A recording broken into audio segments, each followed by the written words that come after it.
पाकिस्तान और सऊदी अरब के बीच हाल ही में हुए रक्षा समझौते ने एक अहम सवाल खड़ा कर दिया है। क्या सऊदी अरब भारत के खिलाफ युद्ध की स्थिति में पाकिस्तान की सैन्य मदद करेगा? 17 सितंबर को दोनों देशों ने एक रणनीतिक रक्षा समझौते पर हस्ताक्षर किए हैं, जिसमें यह प्रावधान शामिल है कि किसी एक देश पर हमला दोनों देशों पर हमला माना जाएगा। रक्षा विशेषज्ञ इस प्रावधान को एक अत्यंत महत्वपूर्ण मान रहे हैं और इसे नाटो जैसी सामूहिक रक्षा की व्यवस्था की तरह देख रहे हैं। वहीं दूसरी ओर पाकिस्तान के रक्षा मंत्री ख्वाजा आसिफ ने इस्लामाबाद में पत्रकारों से बातचीत करते हुए कहा, अगर भारत पाकिस्तान पर युद्ध थोपता है तो सऊदी अरब पाकिस्तान की रक्षा करेगा। उन्होंने बताया कि समझौते में रणनीतिक पारस्परिक सहायता का स्पष्ट उल्लेख है। जियो टीवी को दिए गए एक इंटरव्यू में ख्वाजा आसिफ ने इस समझौते की तुलना नाटो के अनुच्छेद 5 से की है, जिसमें कहा गया है कि किसी एक सदस्य देश पर हमला पूरे गठबंधन पर हमला माना जाएगा। उन्होंने ये भी स्पष्ट किया है कि यह समझौता आक्रामक नहीं बल्कि पूरी तरह रक्षात्मक है।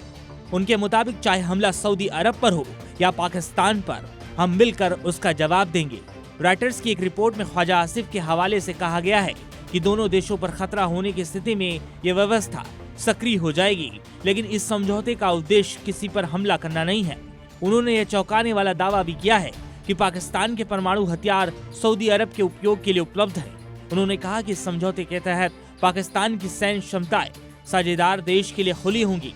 हालांकि उन्होंने जोर देकर कहा है कि पाकिस्तान ने कभी अपनी परमाणु नीति में अंतर्राष्ट्रीय नियमों का उल्लंघन नहीं किया है। जब रॉयटर्स ने उस मुद्दे पर एक वरिष्ठ सऊदी अधिकारी से सवाल किया तो उन्होंने जवाब दिया कि यह समझौता व्यापक रक्षात्मक सहयोग को दर्शाता है, जिसमें सभी सैन्य संसाधनों की भागीदारी संभव है। गौरतलब है कि यह समझौता पाकिस्तान के प्रधानमंत्री शहबाज शरीफ की सऊदी अरब यात्रा के दौरान हुआ। भारत सरकार ने इस पर प्रतिक्रिया देते हुए कहा कि यह समझौता दोनों देशों के बीच पहले से मौजूद रणनीतिक रिश्ते के औपचारिक रूप देता है और इसके प्रभाव को आकलन किया जा रहा है। राजनीतिक और सैन्य विशेषज्ञों का मानना है कि यह समझौता सऊदी वित्तीय संसाधनों और पाकिस्तान की परमाणु क्षमता को एक साझा सुरक्षा ढांचे में जोड़ता है। पाकिस्तान में इसे भारत के खिलाफ एक रणनीतिक बढ़त के रूप में देखा जा रहा है। हालांकि अभी ये देखना बाकी है कि संकट की स्थिति में सऊदी अरब वास्तव में कितना सक्रिय भूमिका निभाता है।